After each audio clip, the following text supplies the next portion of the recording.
Fala pessoal, tudo bem com vocês? Mais um vídeo aqui no canal Memória Alvinegra, até com um pouco de atraso, já peço desculpa para vocês. Cheguei, fui fazer um tanto de coisa e acabei esquecendo de produzir esse conteúdo para vocês. Desculpa, pelo amor de Deus, desculpa, tá? Mas, mesmo que com muita demora, estou aqui para falar com vocês sobre as minhas impressões sobre Botafogo e Goiás. Jogo chato. Me deixou com aquela vibe de Botafogo e Avaí no Newton Santos, né? Aquele gol do Kevin de falta. Mas a diferença é que naquele jogo o Botafogo jogou muito mal. Contra o Goiás, eu achei o Botafogo um tanto, não vou dizer preguiçoso, mas indisplicente. Com a certeza de que a qualquer momento poderia decidir. E realmente, a qualquer momento poderíamos decidir. Teve o pênalti, que foi decidido a nosso favor. Era o momento de ganhar a partida. Mas não, o Botafogo ficou naquela de a qualquer momento a gente vai lá e marca o segundo. O Goiás entrou em parafusos e o Botafogo não aproveitou. Já teve a vinheta aqui, só para explicar, né? Já teve a vinheta aqui logo no início do vídeo, já para falar logo com vocês, para manter o raciocínio, né?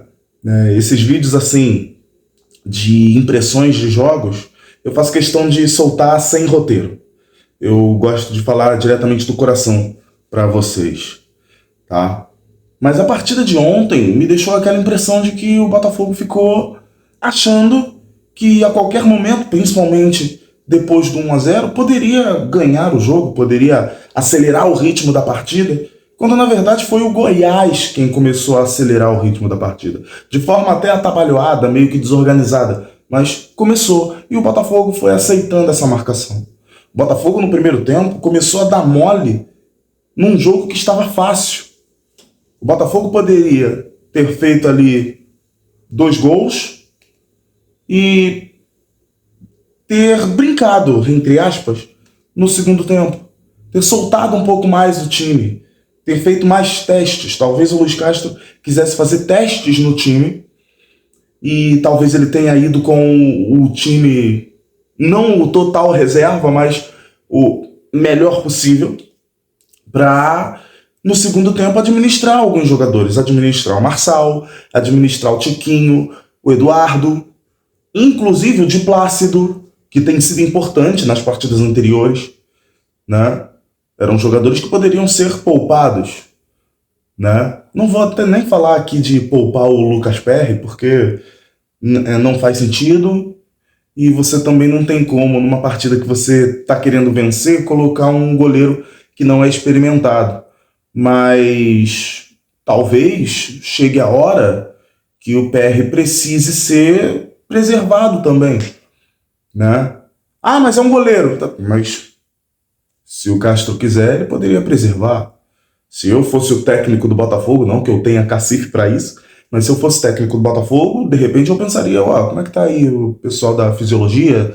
Como é que tá o PR? Vocês acham que dá para ele ir pro jogo ou é melhor dar uma segurada? Fisiologia hoje gere o futebol, gente. E, inclusive, não tem acepção de posicionamento, né? Se um goleiro tiver que ser poupado, a fisiologia vai indicar. Mas enfim, o PR não é o assunto aqui. O assunto aqui são jogadores que realmente precisavam ser poupados e não foram. E na partida de ontem, se você ainda está vendo esse vídeo na segunda, mas se você estiver vendo esse vídeo na terça, no jogo de domingo, o Botafogo claramente tinha que poupar alguns jogadores. Falo de Tiquinho Soares, já vou explicar o motivo, Marçal e Eduardo. Esses 3, principalmente. Não falo nem do Di Plácido, não. Mas esses 3, principalmente, que são os expoentes técnicos do Botafogo, deveriam ter sido poupados. O Tiquinho Soares, totalmente sobrecarregado. E ele sobrecarregado num dia de um Botafogo ruim, fica ruim para ele. Fica complicado, não dá para ele. Ele parecia que estava jogando com bola de ferro no tornozelo. Porque ele estava pesado, ele estava tendo que voltar o tempo inteiro. E nessa que ele tinha que voltar, era para ter 2 atacantes. Era para ter um junto com ele. Talvez fosse o Janderson, talvez. Poderia ser até o Júnior Santos. Também, o Júnior Santos já fez essa função por dentro antes do Tiquinho começar a jogar pelo Botafogo. Poderia ter sido feito isso. Mas o Luiz Castro, ele não muda muito a estrutura de jogo. Ele não muda, né? Não vou nem falar de, tinha que ter substituído o Eduardo. Não, eu vou falar aqui de mudar a estrutura do jogo. Ele não muda a estrutura do jogo do Botafogo. A estrutura tática do Botafogo é sempre uma. Ele vai fazer as substituições, mas ele vai manter aquela estrutura de 2 pontas de velocidade, 2 pontas que partem para dentro.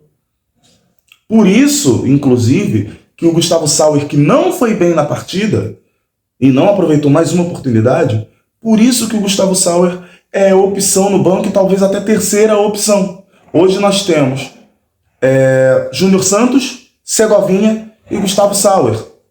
Porque o Gustavo Sauer é construtor e ele não gosta de ponta construtor. Ele já deixou isso claro. Nas escalações dele, ele já mostrou que ele não gosta de ponta construtor. Ele gosta de ponta que parte para cima, que faz a jogada na linha de fundo. E o Júnior Santos e o Segovinha dão isso. Falando da partida em si, o Botafogo foi punido pela sua, entre aspas, arrogância em achar que a qualquer momento poderia ter vencido a partida. E que fique de aviso, que fique de aprendizado para esse time. Não se ganha a partida antes do apito inicial ou antes do apito final. Se ganha a partida jogando bola. Eles sabem muito bem disso. Esse time do Botafogo ele não faz corpo mole. Esse time do Botafogo respeita o adversário. Mas ontem não respeitou o Goiás. E é esse o ponto aqui para mim. O Botafogo perdeu porque não respeitou o Goiás, não respeitou o adversário. E quando você não respeita o adversário, você já perdeu para si mesmo. Você já perdeu para si mesmo. Porque você entra relaxado. E o relaxamento é a pior coisa que pode acontecer com um ser humano. Então, o Botafogo perdeu porque jogou mal? Não posso dizer que jogou mal. O Botafogo tentou várias vezes, principalmente na parte final da partida, buscando o empate. Mas o Botafogo, repito, perdeu porque não respeitou o adversário. Foi por isso que o Botafogo não conseguiu o resultado. Enquanto isso, na sala de justiça. Porém, seguimos na liderança. E é isso que importa. Mais uma rodada, só que agora, uma rodada que poderia ser tranquila, o Botafogo tem uma partida, um clássico com caráter de final, no sábado, contra o Fluminense. Vamos ver que bicho vai dar. Eu tô confiante. O Botafogo vai vencer. O Botafogo já mostrou que é um time que não comete o mesmo erro 2 vezes. Então vocês podem ter certeza que contra o Atlético Paranaense na Copa do Brasil, o Botafogo vai jogar muito bem. E no Campeonato Brasileiro, na partida de sábado contra o Fluminense, o Botafogo também vai jogar muito bem. Acreditem nisso. E continuem acreditando que o Botafogo pode dar voos maiores no Campeonato Brasileiro. Você começou a sonhar que o Botafogo pode ser campeão brasileiro? Continue sonhando. Não tem nada de errado em sonhar. Sonhar é o nosso direito. Então, espero que vocês tenham gostado desse vídeo aqui. Desculpa a demora em soltar eles. Deve estar saindo aqui, deixa eu ver. Deve ser umas quase 11 horas. Deixa eu ver aqui. São quase 11 horas. Então, espero que vocês tenham gostado desse vídeo. Meta do canal, 5.000 inscritos.